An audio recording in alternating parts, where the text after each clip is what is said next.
Hi hello வணக்கம். இது உங்கள் சிவி ஸோன். சொல்லாரம் எப்படி இருக்கீங்க? இப்போ பார்த்தீங்கன்னா தரமான ஒரு சம்பவம் நடந்திருக்கு. விஜய் பார்வதி ஒரு சூப்பரான விஷயத்தை வந்து பண்ணியிருக்காங்க. நான் சொல்லிக்கிட்டே இருந்தேன், அந்த விஷயத்தை எப்படியோ பண்ணிட்டாங்க. செம மாசான சம்பவம். அதையெல்லாம் பார்க்கலாம். அதுக்கு முன்னாடி நீங்கள் நம்மளுடைய சேனலுக்கு புதுசு அப்படின்னா மறக்காமல் நம்மளோட சேனலை சப்போர்ட் பண்ணுங்கள், சப்ஸ்கிரைப் பண்ணுங்கள். மறக்காமல் அந்த லைக் தட்டி விடுங்க, கமெண்ட்ஸ் பண்ணுங்கள். ஹைப்புன்னு ஒன்று இருக்குது பாருங்கள், நிறைய பேர் பண்ண மாட்டீங்க. தயவு செஞ்சு பண்ணி விட்டிங்கன்னா நம்மளோட சேனல் ஒரு உச்சத்துக்கு போகும் உங்களுடைய தயவால்.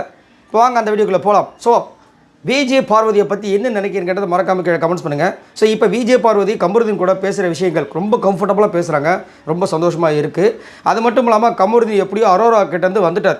ஸோ அதுவும் ஒரு நல்ல ஒரு விஷயமா இருக்குது. எப்படி திடீர்னு கமருதீன் வந்துட்டு அரோரா கிட்டேருந்து ஷிஃப்ட் ஆகிருப்பார், என்ன காரணம் இருக்குன்னு நினைக்கிறீங்கன்றதை கமெண்ட்ஸில் சொல்லுங்கள்.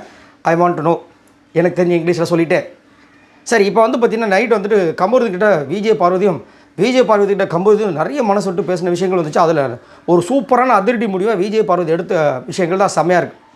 ஏன்னா இந்த வைல்ட் கார்டு என்ட்ரியில் வந்துட்டு குறிப்பாக அமித் தவிர்த்து மீதி 3 பேருமே பார்த்தீங்கன்னா திடீர்னு விஜய் பார்வதி கிட்ட கூட்டணி வச்சது உங்கள் எல்லாருக்குமே தெரியும்.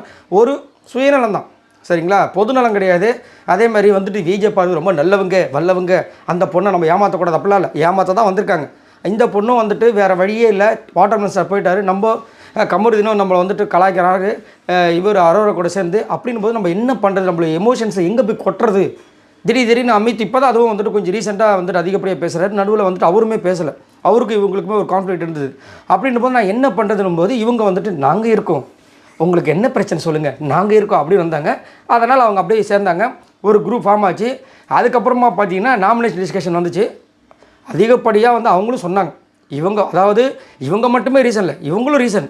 ஆனால் இவங்க மட்டுமே ரீசன் சொல்லிட்டு கடைசியில் வந்துட்டு விஜய் சேதுபதி வந்து நாமினேஷன் டிஸ்கஷன் பற்றி கேட்கும்போது அவரும் சரி, உள்ளே இருக்கிற ஆட்களும் சரி, எல்லாருமே இவங்களை குத்துறாங்க. பார்த்தீங்களா? அப்போ தான் இவங்களுக்கு அந்த அறிவுக்கு திறந்துருக்குது, டிங்குன்னு. ஆஹா, ஓகே ரைட்ரா அப்படின்ட்டு. நேற்று கூட அவங்களுடைய அசிஸ்டராக என்னன்னு தெரியல, விஜய் பார்வதி இதை போட்டு கழுவி ஊற்றிருப்பாங்க. நீ தனியாக தயவு செஞ்சு கேம் விளையாடு, எதுக்கு கூட்டு சேர்ற அப்படின்னு. ஓகே அப்படின்னு. ஸோ அந்த விஷயம்லாம் வந்து மைண்டில் வந்துருச்சு. அதனால் வந்துட்டு இப்போ என்ன பண்ணியிருக்காங்க, அந்த வைல்ட் கார்டு என்ட்ரி கிட்டேருந்து குரூப் கிட்டேருந்து நான் வெளியே வந்துட்டேன், கம்புறது நீ வெளியே வந்துட்டு யாருக்கிட்டையும் சேராத, எல்லாருக்கிட்டையும் பேச பழகுவோம். இனிமேல் நம்ம வந்துட்டு இவங்க கிட்ட தான் பேசுவோம், அவங்க கிட்ட தான் பேசுவோம் இருக்கக்கூடாது, எல்லாருக்கிட்டையும் பேசுகிறோம். முக்கியமாக அந்த வைல்ட் கார்டு என்ட்ரி கூட வச்சிக்கவே கூடாது, ரொம்ப மோசமான குரூப்பாக இருக்குது அப்படின்ட்டு. அதுக்கப்புறம் அரோராவுக்கும் ஒரு விஷயம் சொல்கிறாங்க, சூப்பராக இருக்குது.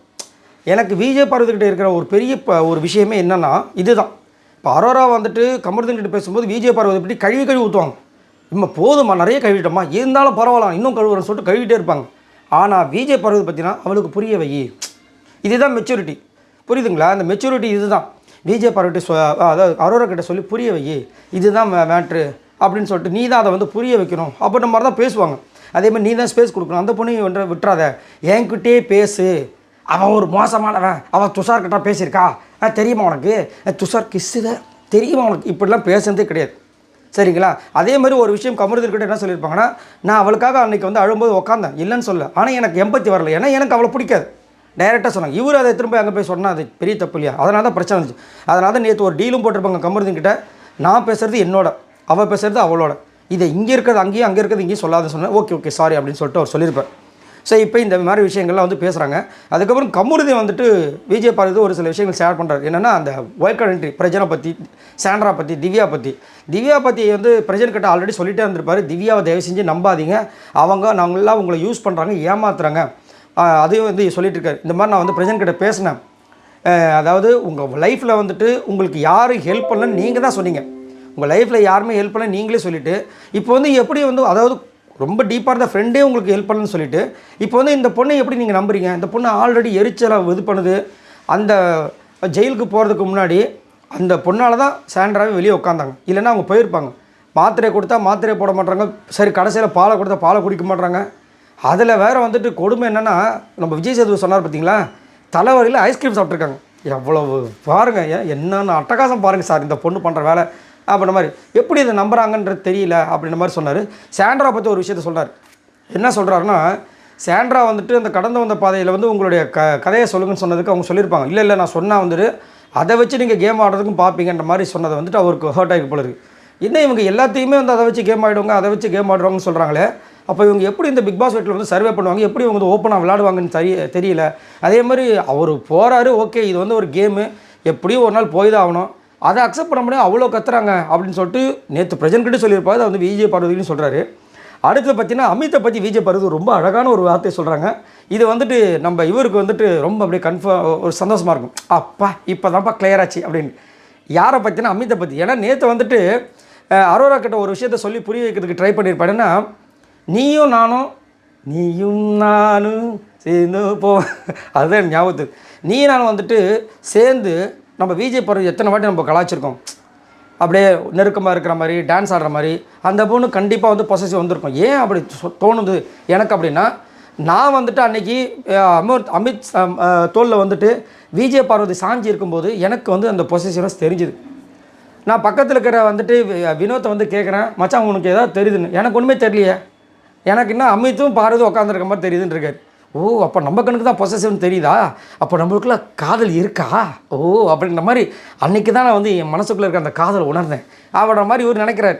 அதை வந்து சொல்லி அரோரா கிட்ட புரியும், ஹே நீ பேச வைப்பா, என்னால் பேச முடியாது, புரிஞ்சுக்கோ கமுர்தீன், புரிஞ்சுக்கோ, அவெல்லாம் ஒரு ஆளா, புரிஞ்சுக்கோ கமுர்தீன். அந்த அம்மா பேசுறது அப்படியே நிறுத்தி நிதாரணமாக அழகாக பேசுவாங்க.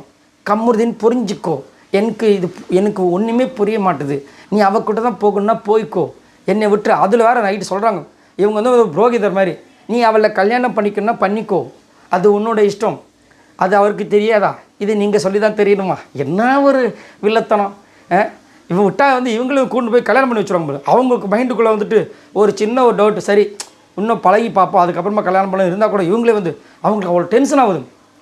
என்கிட்ட வேண்டாம், என்னை ஆளை விட்டுருங்க, நீங்களாச்சு அவங்களாச்சு அப்படின்ற மாதிரி நேற்று ரொம்ப பொங்கியிருப்பாங்க. அதையும் வந்து சொல்கிறார். அதை வந்து அங்கே சொல்லும்போது அமித்தோட விஷயங்கள் வந்து அவர் மைண்டுக்கு ஓடிட்டே இருந்துச்சு. என்னடா இது, நம்மளோட ஆள் பக்கத்தில் இந்த அமித் வந்துட்டு அப்பப்போ ரேங்க் கிராஸ் பண்ணுறானே, இவன் நம்மளுக்கு வில்லனாக வந்துடுவானு அப்படின்ட்டு. ஸோ இப்போ வந்துட்டு அதுக்கு கிளாரிட்டி ஒன்று கொடுத்துட்டாங்க விஜய் பார்வதி. என்னென்னா, நான் வாட்டர்மெலன் ஸ்டார் போனதுக்கப்புறம், வாட்டர்மெலன் ஸ்டார் அண்ணன்னு சொல்லியிருப்பாங்க இல்லையா, அவர் போனதுக்கப்புறம் எனக்கு வந்துட்டு என்னுடைய விஷயங்களை வந்து பகிர்ந்துக்கிறதுக்கு, என்னை வழி நடத்துறதுக்கு யாருமே இல்லாமல் நான் ரொம்ப தவிச்சிட்டு இருக்கும்போது அமித் வந்தார். எனக்கு வாட்டர்மெலன் ஸ்டார் இல்லாத குறை தீர்த்து வைக்கிறாரு அப்படின்னு சொன்னோன்னே தான் அவருக்கு, ஓ அப்பா அப்படியா விஷயம், நான் கூட பயந்துட்டேன் அப்படின்ற மாதிரி இருக்கும். ஸோ அதை வந்து அழகாக சொன்னாங்க. ஏன்னா அமித் வந்துட்டு உண்மையிலேயே தங்கமான மனுஷன், அது வந்து மாற்றுக்கிறதே கிடையாது. கொஞ்சம் கள்ளங்கப்படம் இல்லாமல் தான் இருக்கார். ஆனால் இந்த பிக் பாஸ் வீட்டில் அந்த கள்ளங்கப்படம் இருக்கணும், சரிங்களா. கொஞ்சமாவது விஜய் பார்வதி மாதிரி இருக்கணும், இல்லை கனி மாதிரி இருக்கணும், இல்லை சபரி மாதிரி இருக்கணும், இல்லை விக்ரம் மாதிரி இருக்கணும்.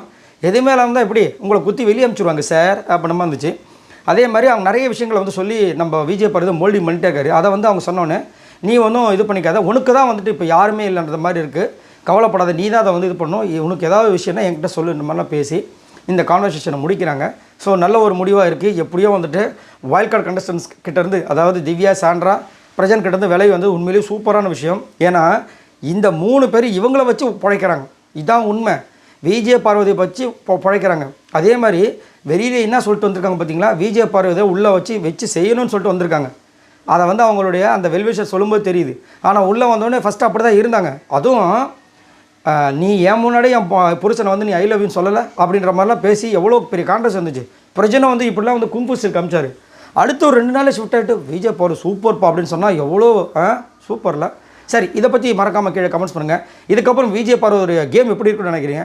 நான் வந்து இந்த வாரம் என்ன எதிர்பார்க்குறேன்னா, கமருதீன் விஜய் பார்வதிக்கும் இந்த WC குரூப்புக்கும் இல்லை சண்டை வரணும், இல்லைனா கமருதீன் வெர்சஸ் திவ்யா அந்த மாதிரி ஒரு காம்போ ஃபைட் வரணும்.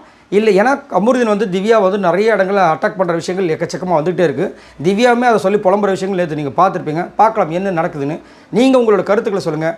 இந்த காம்போ விஜய் பார்வதி கமருதீன் காம்போ எப்படிப்பட்ட ஒரு தாக்கத்தை இந்த பிக் பாஸ் வீட்டுக்குள்ளே கொடுக்குன்னு நினைக்கிறீங்க? மறக்காமல் கமெண்ட்ஸ் பண்ணுங்கள். நம்மளோட சேனலை சப்ஸ்கிரைப் பண்ணிட்டு பாருங்கள். பாய் நண்பர்களே.